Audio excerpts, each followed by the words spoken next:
The coffee went cold in my hand before I even realized I'd stopped drinking it. That morning, standing at the window of my study in the house I'd built with 40 years of work, I watched the snow come down over the backyard and thought about my father. He used to say that a man's real character only shows itself when there's money on the table. I never understood what he meant when I was young.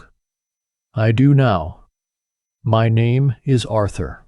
I'm 67 years old, recently retired, and 3 months ago I faked my own disappearance to find out whether my son-in-law had been trying to kill me. He had, but I'm getting ahead of myself. Let me start where things started to break, not the night on the water, but 18 months before it, when I finally sold the company I had spent the better part of my life building. I started Caldwell Environmental Solutions out of a rented garage in Waterloo, Ontario in 1987. My wife Patricia was pregnant with our daughter Sylvie at the time, and we had exactly $4,000 in a joint savings account and 2 space heaters that both made a noise like a dying engine. I wrote the business plan on a legal pad while Patricia slept. She never complained once. Not about the garage, not about the years of tight winters, not about the weekends I disappeared into work when Sylvie was small. Patricia had a quality I've never found a good word for, a kind of patient certainty that things would eventually be what they were supposed to be. She believed in me in the particular way that very steady people believe, which is quietly and without needing to say it out loud. She died 11 years ago. Ovarian cancer, diagnosed in October, gone by the following March. I was 56 years old, and I did not know what to do with the silence that moved into our house after she left. I kept working because it was the only thing I knew how to do that made the hours pass without hurting. By the time I sold Caldwell Environmental to a larger firm out of Calgary, the company employed 212 people and had contracts across 4 provinces and 2 American states. The final number, after legal fees and taxes and the earn-out provisions my lawyer Neil had negotiated over 14 months of back and forth, was $8.3 million. Not a fortune by Bay Street standards. But it was mine. I had built it out of nothing, and I was proud of it in a way that felt clean. Sylvie cried when I told her. She hugged me in my kitchen and said she wished her mother could have seen it. I did too. Her husband stood behind her with his hands in his pockets and said, "Have you thought about what you're going to do with the proceeds?" His name is Conrad. He had been married to my daughter for 6 years at that point. He was 41, handsome in the way that men who spend time thinking about being handsome tend to be, and he worked in wealth management at a firm in Toronto. When Sylvie first brought him home for Thanksgiving, he spent most of dinner asking me questions about the business that felt more like an intake form than a conversation. I told myself I was being unfair. Patricia would have told me to give him time. I gave him time. The question about the proceeds didn't bother me that evening. It was a reasonable question, professionally speaking. What bothered me was that he asked it before I'd finished hugging my daughter. Over the following months, he began to involve himself in my financial situation in ways that felt natural at first and then gradually didn't. He suggested I move the proceeds into a private investment account he managed. He recommended I update my will. He mentioned more than once that the estate process in Ontario could be complicated without proper planning, and that he could help me structure things so Sylvie wouldn't face unnecessary complications when the time came. I spoke with my own financial advisor, a woman named Helen, who had managed my accounts for 15 years, and she told me politely but clearly that Conrad's suggestions would benefit him considerably more than they would benefit me or my estate. I didn't move the money. Conrad became quieter after that. Sylvie didn't seem to notice. She was busy with her work. She's a physiotherapist, runs her own small clinic in Guelph. And I think she interpreted his quietness as the natural friction between a father-in-law who was set in his ways and a son-in-law who was trying to be helpful. She texted me once and asked me to try to be more open with him. I said I would try. He came to my house alone one Thursday evening in late September. He said Sylvie was at a conference in Ottawa, and he'd been in the area and thought he'd stop by. We sat in the living room and he poured himself a scotch from the bottle on the sideboard, without asking, and we talked for a while about nothing in particular, and then he said he had an idea he wanted to run by me. He said he had a colleague in Halifax who had a property on the South Shore, a waterfront cottage that was being sold off as part of an estate. He said the price was below market because the family wanted a quick sale. He said it might be a good opportunity for me to put some of the proceeds to work in a tangible asset, something I could actually use and enjoy in retirement, something that could eventually pass to Sylvie in a tax-efficient way if we structured it correctly. He slid a folder across the coffee table. Inside was a property listing, a draft investment structure, and a signature page. I looked at the numbers. I looked at the structure. I recognized the account number on the transfer instruction. It was his firm's client account, not an escrow or trust. I'd had enough business experience to understand that this was not a real estate transaction. I wasn't sure exactly what it was, but I knew I wasn't going to sign it. I told him I needed time to have my lawyer review it. He said that was fine, but the window was narrow. The family was motivated, and the opportunity would likely be gone within 2 weeks. I nodded and said I understood. And after he left, I called Neil first and Helen second, and both of them told me, independently and using different words, the same thing: do not sign anything. I didn't hear from Conrad for almost 3 weeks after that. Then Sylvie called me one Sunday and said he had suggested a family trip to celebrate my retirement properly, a long weekend on the Cabot Trail in Cape Breton. She was excited. She said she'd already looked at a rental cottage outside of Baddeck that had a dock and kayaks and a wood stove. She said, "Dad, you haven't taken a real break in 40 years. Please just come." I said yes because she asked me to. We drove up in separate cars on the Thursday before the long weekend in October. The cottage was beautiful. 3 bedrooms, a long dock that extended out over the Brasdor Lakes, maple trees just past their peak color on the hills behind the property. Sylvie made fish chowder the first night, and we played cards, and she fell asleep on the couch with a book on her chest, and it felt for a few hours like something had gone back to the way it used to be. The second night, Conrad suggested we take the kayaks out after dinner to watch the sunset over the water. Sylvie said she was tired and would wait on the dock. Conrad said it would just be a short paddle, just to the point and back, and he looked at me when he said it. I don't know precisely what made me agree. Maybe I told myself I was still trying the way Sylvie had asked me to. Maybe I was simply not as careful as I should have been. We paddled out past the dock in the fading light. The lake was dark and flat. The hills to the west were deep orange and purple.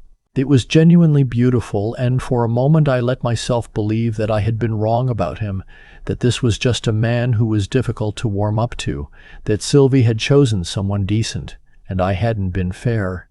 He pulled alongside me when we reached the point. He said, "I want to ask you something." I said, "Go ahead." He said, "I've been patient, Arthur. I've tried to be helpful. I've offered you opportunities that most people would have taken without a second thought, and every time you've gone to your people and they've told you no. Do you understand how much it costs me when you do that? Do you understand what you're costing Sylvie?" I said I didn't know what he meant. He said, "You're going to die with that money sitting in a GIC. And Sylvie is going to spend the next 3 years settling your estate while the government takes 1/3 of it. I'm trying to protect her." I said I had a will and a plan, and I didn't need his protection. There was a pause. The water was very still. Then he said something I didn't understand at the time. He said, "You should have taken the deal, Arthur. You really should have." And then his paddle came across and hit the side of my kayak hard, twice, and I went into the water. The Brasdor Lakes in October are cold. I mean genuinely cold. Cold that takes your breath away completely. cold that makes your hands stop working in under a minute. I had gone in with my paddle still in my hand, and by some mechanical reflex, I managed to get it across the hull of the overturned kayak and kick my legs enough to stay near the surface. But I couldn't right the kayak. I couldn't feel my hands. The dock was 200 meters away in the dark. I heard Sylvie call out from the dock. I heard Conrad's voice saying something. I couldn't make out the words. I did not call back. I don't know why exactly. Maybe it was some version of shock.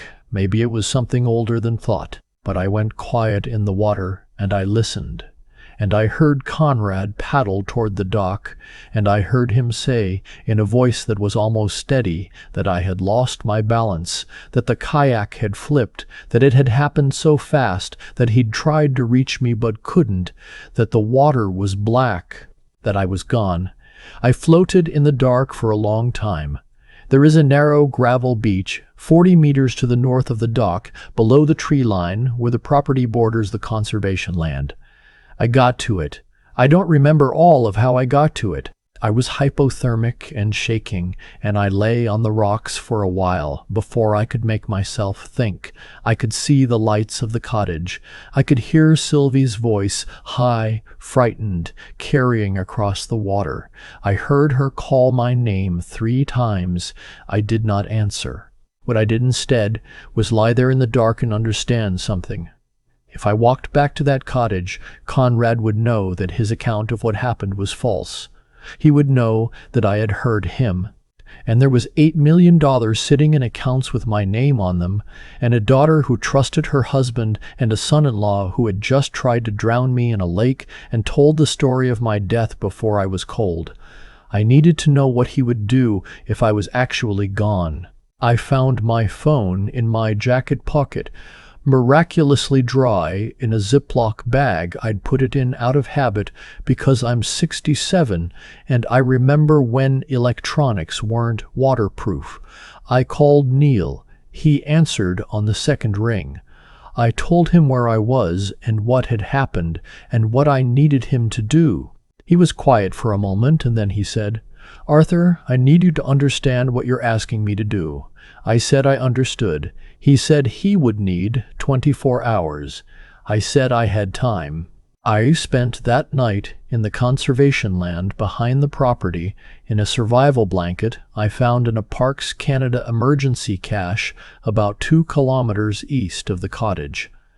I have no idea why that cache was there. I have never been more grateful for bureaucratic thoroughness in my life. Neil drove up from Halifax. He had been at a conference there, which was the piece of luck I built my plan around, and met me at a Tim Hortons in Bedeque at 6 the next morning. I was still shaking. He bought me a coffee and a breakfast sandwich and looked at me across the table like I was a problem he needed to solve, which, professionally speaking, I was. We sat there for 2 hours and we made a plan. What Neil did, carefully and within the bounds of what was legal, was slow everything down. He contacted the RCMP as my legal representative to report my disappearance and provide information relevant to the circumstances. He engaged a private firm to document Conrad's movements and communications. He put a legal flag on my accounts that would require his authorization for any transactions. He told no one I was alive except for his paralegal, who had worked with him for 20 years and who Neil trusted with his own life. I stayed in Bedeque for 12 days. I rented a room at a small inn outside of town under a name that wasn't mine. Neil handled the arrangement.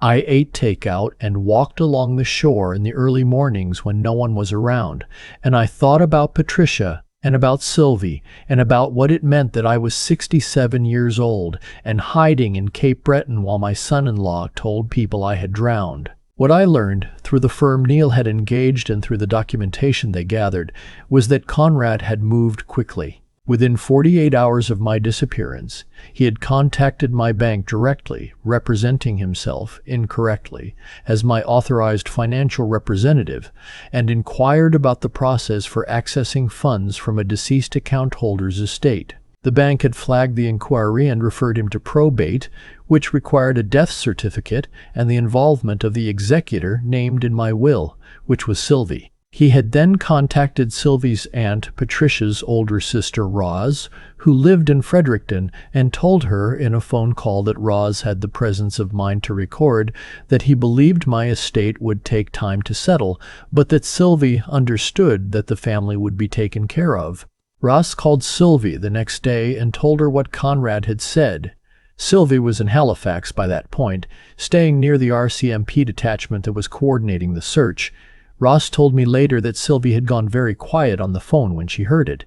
She hadn't said much, but after she hung up, she had gone to the detachment and asked an officer privately whether it was possible to request that her husband's communications be reviewed. My daughter had figured it out before I came back. I don't know why this made me want to cry more than any of the other things had. Maybe because I had spent 11 years worrying about her, wondering if she was really all right, wondering if I had been present enough after her mother died, wondering if she had someone who was good to her. And here she was, in the middle of the worst thing that had happened to her since she lost Patricia, and she was thinking clearly and protecting herself and being braver than I had any right to expect. I asked Neil to arrange the call. She answered on the first ring. She said, "Dad." Just that. Just my name. I said, "Hi, sweetheart." She didn't say anything for a long time. I could hear her breathing. Then she said, "Are you all right?" I said I was cold and tired, and that I missed her, and that I was sorry for every hour of those 12 days. She said, "Did he do it on purpose?" I said, "Yes." Another silence. Then she said, "Okay." Just that "okay" in the voice she's had since she was small, the one that means she's decided something and now she's going to do it. 2 days later, I came back. The RCMP detachment in Baddeck had been coordinating with the Ontario Provincial Police, and Neil had arranged for an officer he trusted to be present when I made contact. Conrad had not left Nova Scotia. He was staying at the cottage, which under the circumstances was either very stupid or very confident, and I genuinely was not sure which. I will not describe the moment I walked in because some things belong only to the people in the room. What I will say is that Sylvie was sitting at the kitchen table, and she stood up when I came through the door, and she held on to me for a long time without saying anything, and I held on too, and it was enough. It was more than enough. Conrad was arrested the following morning at a coffee shop in Baddeck where he had gone, apparently, to make phone calls. He was charged under the criminal code with criminal negligence causing bodily harm, a charge that was later upgraded when the private firm's documentation and the recording of his call to Rose were reviewed by Crown Counsel. His firm terminated his employment 4 days later. His professional association suspended his registration pending the outcome of the proceedings. The legal process took time. It always does. I spent the winter at home in Waterloo, shoveling my own driveway and cooking too much soup and talking to Neil twice a week and Helen once a week about the various administrative pieces that needed to be untangled. I worked with a financial planner to restructure my accounts in the way I should have done immediately after the sale, a testamentary trust for Sylvie's benefit, managed by a trustee she and I chose together, with clear provisions that required no involvement from any partner or spouse without independent legal review. Sylvie filed for divorce in January. She told me she had known something was wrong for longer than she'd admitted to herself. She said she thought she had been confusing his confidence with integrity, and that she'd spent 6 years being ashamed of her own discomfort because she hadn't been able to name what she was uncomfortable about. I told her that her mother would have said the same thing. That discomfort is information, not weakness. She's living back in Guelph now, in an apartment 2 blocks from her clinic. We have dinner together on Sundays. Sometimes I drive down, and sometimes she drives up, and sometimes we meet halfway at a place in Fergus that does a chicken pot pie that Patricia would have ordered every single time. I want to be careful about what lesson I offer here, because I am not sure that what happened to me is a tidy story with a clear moral. I got lucky. I survived a cold lake in October because I had a Ziploc bag and a survival reflex and a lawyer who answered his phone at midnight. A lot of people don't get that luck. What I know is this: I spent 40 years building something because I wanted my daughter to have security, and it turned out that what Sylvie needed had nothing to do with the money. What she needed was for me to come home. What I needed was to understand that the company I'd sold was not the most important thing I'd ever built. Patricia knew that. She knew it the whole time. Last Sunday, Sylvia and I drove out to the property in Elora where we scattered Patricia's ashes along the river, under the old oak that Patricia had once said was the most beautiful thing in Ontario. We stood there for a while without talking. The river was still running under the ice, just barely, that cold, dark sound it makes in February. Sylvie put her arm through mine. She said, "I think Mum would have liked how this ended." I said I thought so too. There's a moment when you're floating in a cold lake in the dark and you can't feel your hands, when everything that seemed complicated becomes very simple. I didn't think about the money that night. I didn't think about the company I'd spent 40 years building, or the accounts or the transfer instructions Conrad had slid across my coffee table. I thought about Sylvie standing on the dock, calling my name. That was the only thing that felt real. I've had time since then to think about why things went the way they did. Not just Conrad's choices, but mine too. Because the truth is that I saw the signs. Helen told me. Neil told me. My own discomfort told me. Every time Conrad poured himself a drink in my house without asking and looked at me like a problem he was working around, I chose to file it away because Sylvie had asked me to try, and because I didn't want to be the kind of father who poisons his daughter's marriage with his own suspicions. That's not weakness exactly, but it's something I had to sit with. What I understand now is that good judgment isn't the absence of doubt, it's what you do when doubt shows up. Conrad was intelligent in a narrow way. He had plans and structures and a folder with a signature page. But real intelligence, the kind that actually holds up, includes the ability to look at what you're doing and ask whether it's right. He never asked that question.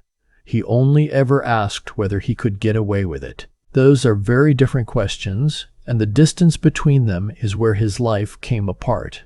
Sylvie asked that question. In the worst 12 days of her life, grieving her father and managing her fear, and living in a hotel room near an RCMP detachment, she still stopped and thought and chose the honest thing.